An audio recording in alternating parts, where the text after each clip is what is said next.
আজকের ক্লাসে আমরা আরও কিছু কোষীয় গঠন সম্পর্কে জানব।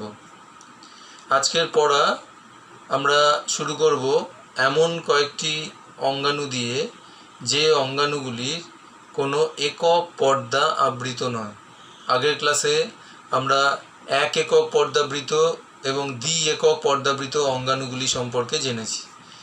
আজকে আমরা প্রথমে জানব একক পর্দাবিহীন কোন কোন অঙ্গাণু কোষের মধ্যে উপস্থিত। কম্পিউটার স্ক্রিনের ছবিটি তোমরা দেখো।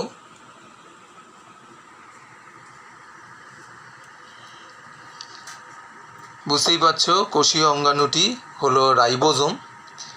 রাইবোজোম প্রোক্যারিওটিক এবং ইউক্যারিওটিক উভয় কোষেই পাওয়া যায়। আবার উদ্ভিদ কোষ, প্রাণী কোষ মানে দু ধরনের ইউক্যারিওটিক কোষেই এর উপস্থিতি আমরা লক্ষ্য করি। কোষের মধ্যে এগুলি বিক্ষিপ্তভাবে সাইটোপ্লাজমের মধ্যে ছড়ানো থাকতে পারে। সাইটোপ্লাজমে অবস্থানকারী এই রকম রাইবোজোমকে আমরা বলি সাইটোরাইবোজোম। আবার মাইটোকন্ড্রিয়ার মধ্যে আমরা এক ধরনের রাইবোজোম দেখেছি মাইটোকন্ড্রিয়া পড়ার সময়, সেগুলি আবার মাইটোরাইবোজোম নামে পরিচিত। এছাড়া রাইবোজোম নিউক্লিয় পর্দার উপরেও অবস্থান করতে পারে, এমনকি এন্ডোপ্লাজমিক জালিকা যেগুলি RER নামে পরিচিত তার পর্দার উপরে রাইবোজোম আমরা দেখতে পাই, এবং ক্লোরোপ্লাস্টের মধ্যেও আমরা রাইবোজোমের উপস্থিতি লক্ষ্য করি। রাইবোজোম যদি কোষের সাইটোপ্লাজমে এককভাবে অবস্থান করে তখন তাকে বলে মোনোজোম। অন্যদিকে যদি এগুলি একটি শৃঙ্খলাকারে অবস্থান করে মানে একসঙ্গে অনেক রাইবোজোম অবস্থান করে তখন সেগুলি পলিরাইবোজোম বা পলিজোম রূপে অভিহিত করা হয়। রাইবোজোম আবিষ্কার করেন বিজ্ঞানী প্যালাডে। তোমরা যে ছবি দেখছো সেখানে রাইবোজোমের দুটি অংশ দেখছো, এগুলিকে বলে রাইবোজোমের অধ একক।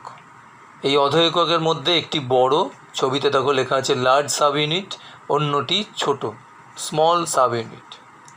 আমরা যে রাইবোজোমের প্রকৃতি পড়েছি প্রোক্যারিওটিক এবং ইউক্যারিওটিক কোষীয় গঠনের ক্ষেত্রে, ইউক্যারিওটিক কোষের রাইবোজোমে প্রকৃতি হলো 80S।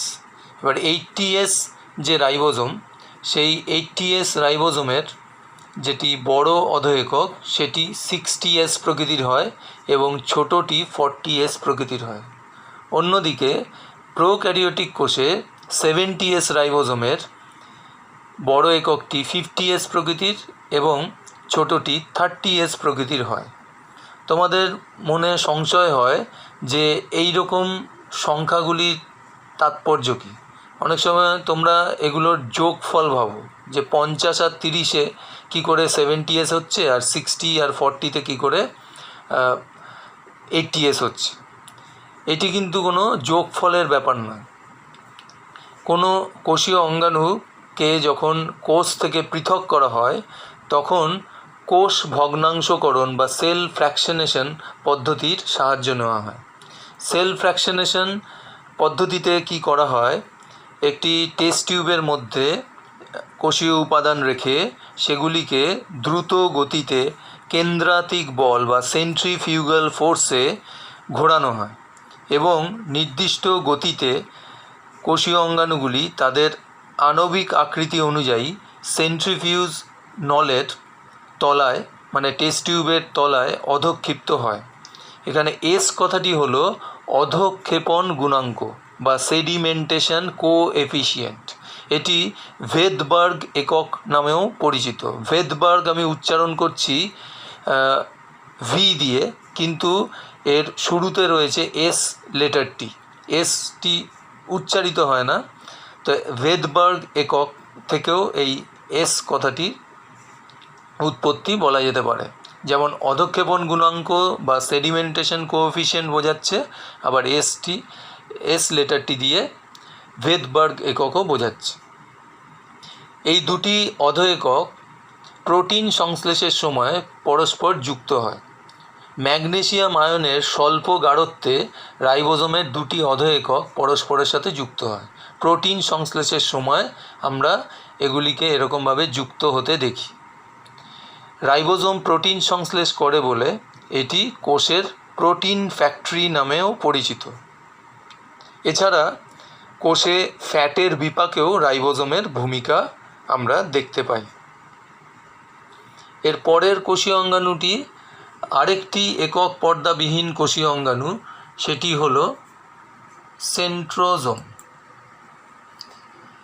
ছবিতে দেখো সেন্ট্রোজোম, এটি আবার কেবলমাত্র ইউক্যারিওটিক কোষে দেখা যায় এবং ইউক্যারিওটিক প্রাণী কোষে দেখা যায়, যদিও কিছু নিম্ন শ্রেণীর শৈবাল, ক্ল্যামাইডোমোনাস, ভলভক্স ইত্যাদির কোষেও সেন্ট্রোজোমের অবস্থান আমরা দেখতে পাই। এই কোষীয় অঙ্গাণুটি নিউক্লিয়াসের কাছাকাছি অবস্থান করে। এই কোষীয় অঙ্গাণু সেন্ট্রোজোম দুটি পিপে আকৃতির, দুমুখ খোলা পিপে আকৃতির গঠন দিয়ে তৈরি। এগুলি পরস্পরের সাথে সমকোণে অবস্থান করে। এগুলিকে বলে সেন্ট্রিওল। দুটি সেন্ট্রিওলকে একত্রে বলা হয় ডিপ্লোজোম। তোমরা পাশের এই ছবিটি দেখো, এই ছবিটিতে আরেকটু ক্লিয়ার করে দুটি সেন্ট্রিওলকে আমরা দেখতে পাচ্ছি। এই সেন্ট্রিওলগুলো 9টি ত্রয়ী অনুনালিকা দিয়ে তৈরি। তার মানে মোট 27টি ত্রয়ী অনুনালিকা দিয়ে এই দুটি সেন্ট্রিওল গঠিত হচ্ছে। মানে এক একটি সেন্ট্রিওলে 27টি অনুনালিকা থাকে।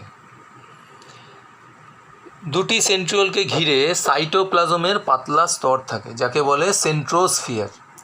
সেন্ট্রোস্ফিয়ারের কেন্দ্রীয় অংশটি আবার কাইনোপ্লাজম নামে পরিচিত।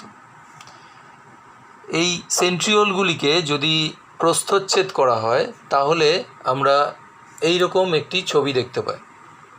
এই ছবিটিতে দেখো 3টি বা ত্রয়ী অনুনালিকাগুলি দেখা যাচ্ছে, যেগুলিকে এ বি সি এই নামে চিহ্নিত করা হয়েছে। একদম ভিতরেরটি হচ্ছে এ, মাঝেরটি বি আর বাইরেরটি সি। একটি ত্রয়ী অনুনালিকা এর উপনালিকাটির সাথে অপরটির সি অংশটি যুক্ত থাকে, একটির এর সঙ্গে অন্যটির সি যুক্ত থাকে। এইভাবে ছবিতে তোমরা দেখো এরমভাবে 9টা ত্রয়ী অনুনালিকা রয়েছে। এইভাবে একটা গঠন তৈরি হচ্ছে, যাকে বলা হচ্ছে কার্ট হুইল মডেল। একটি চাকার মতো অংশ আমরা দেখতে পাচ্ছি। এটাকে বলা হচ্ছে সেন্ট্রাল রড। এখান থেকে কতগুলো স্পোকের মতো, সাইকেলের চাকায় তোমরা যেমন দেখো স্পোক, এইরকম অংশ যেগুলো এই ত্রয়ী অনুনালিকার সঙ্গে যুক্ত রয়েছে। পুরো জিনিসটির গঠন একটি গাড়ির চাকা বা কার্ট হুইলের মতো হয়। সেন্ট্রিওলকে প্রস্থচ্ছেদ করলে আমরা এই রকম গঠন দেখতে পাই। সেন্ট্রিওলকে ঘিরে আমরা আগের ছবিটিতে যদি আবার যাই,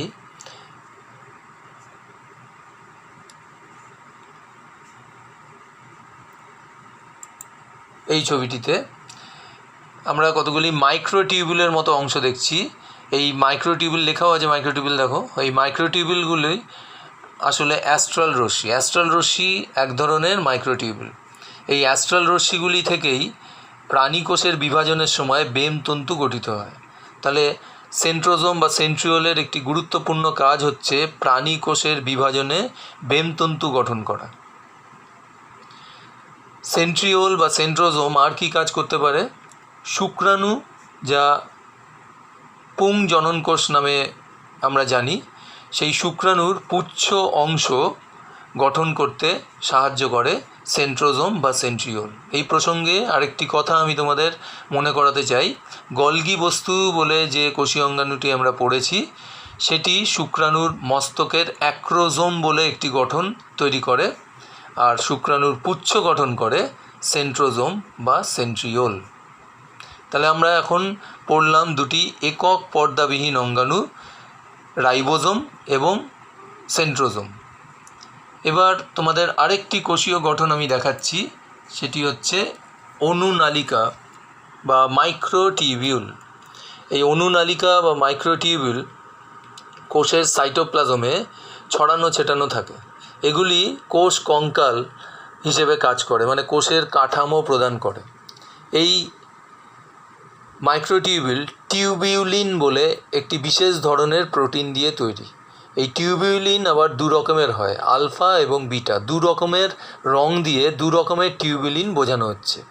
এ টিউবিউলিন মানে আলফা টিউবিউলিন, বি টিউবিউলিন মানে বিটা টিউবিউলিন। এই দুই প্রকারের টিউবিউলিনকে একসাথে টিউবিউলিন ডাইমার বলে। এইটির যদি প্রস্থচ্ছেদ করা হয় তাহলে আমরা এই রকম একটি ছবি পাব। এই মাইক্রোটিউবিউল যেমন কোষ কাঠামো প্রদান করে, তেমনি উদ্ভিদ কোষের বিভাজনের সময় বেমতন্তু গঠনে এটি বড় ভূমিকা নেয়, কারণ উদ্ভিদ কোষে প্রাণী কোষের মতো সেন্ট্রিওল বা সেন্ট্রোজোম থাকে না। এবার আমরা দেখব আরেকটি কোষীয় গঠন, সেটি হলো ভ্যাকুওল। এই ছবিটিতে দেখো, এটি একটি পরিণত উদ্ভিদ কোষ। পরিণত উদ্ভিদ কোষের প্রায় বেশিটা স্থান জুড়েই থাকে এই কোষ গহ্বর বা ভ্যাকুওল। এই কারণে সাইটোপ্লাজম পরিধির দিকে সরে যায় এবং অন্যান্য কোষীয় অঙ্গাণুগুলো এই সাইটোপ্লাজমের মতোই পরিধির দিকে সরে যেতে দেখি। এবং নিউক্লিয়াসটিও একটু পরিধির দিকে সরে গেছে, কারণ কেন্দ্রভাগে অবস্থিত একটি বড় গহ্বর, এটি হচ্ছে কোষ গহ্বর। প্রাণী কোষে কোষ গহ্বর থাকে না, বা থাকলেও সেগুলি আকারে খুবই ছোট হয়। ভ্যাকুওলকে ঘিরে যে পাতলা পর্দা থাকে সেটিকে বলে টোনোপ্লাস্ট বা টোনোপ্লাজম। আবার ভ্যাকুওলের অবস্থানের কারণে সাইটোপ্লাজমের যে স্তর কোষের পরিধির দিকে সরে যায়, সেই সাইটোপ্লাজমীয় স্তরকে বলে প্রাইমর্ডিয়াল ইউট্রিকল। এই ভ্যাকুওলের মধ্যে কোষ রস থাকে। কোষ রসের মধ্যে বিভিন্ন প্রয়োজনীয় বস্তু সঞ্চিত থাকতে পারে। এই কোষ গহ্বর আবার বিভিন্ন রকমের হতে পারে। এটি খাদ্য গহ্বর হতে পারে, এটি জল গহ্বর হতে পারে, এটি গ্যাস গহ্বর হতে পারে, অথবা এটি সংকোচনশীল গহ্বরও হতে পারে, যেটি বিভিন্ন এককোষী প্রাণীদের রেচন পদার্থ ত্যাগে সাহায্য করে। কোষে যে ভ্যাকুওলটি তোমরা দেখতে পাচ্ছ, এই ভ্যাকুওলের মধ্যে এই সমস্ত রকমের বস্তুগুলি সঞ্চিত থাকতে পারে। খাদ্য, জল, গ্যাস, রেচন বস্তু বা রঞ্জক পদার্থ, এগুলি এই ভ্যাকুওলের কোষ রসের মধ্যে থাকে।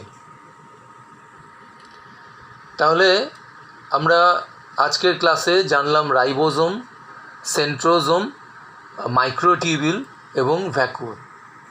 কোষ একটি সজীব বস্তু।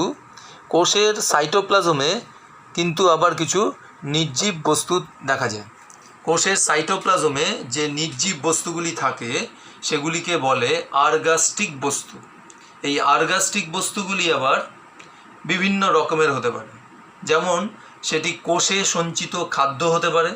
যেমন ধরো, উদ্ভিদ কোষে সঞ্চিত খাদ্য হচ্ছে শ্বেতসার, প্রাণী কোষে গ্লাইকোজেন। আবার এটি হতে পারে কোষে সঞ্চিত রেচন পদার্থ। প্রাণী কোষে সাধারণত রেচন পদার্থ সঞ্চিত থাকে না, উদ্ভিদ কোষে থাকে। উদ্ভিদ কোষে সঞ্চিত রেচন পদার্থের মধ্যে আমরা বলতে পারি যে সিস্টোলি, থেরাফাইড, এগুলো বিভিন্ন ধাতব কেলাস, বিভিন্ন জৈব acid, citric acid, oxalic acid, malic acid বা তরুক্ষীর, উপক্ষার, এই জাতীয় বস্তু।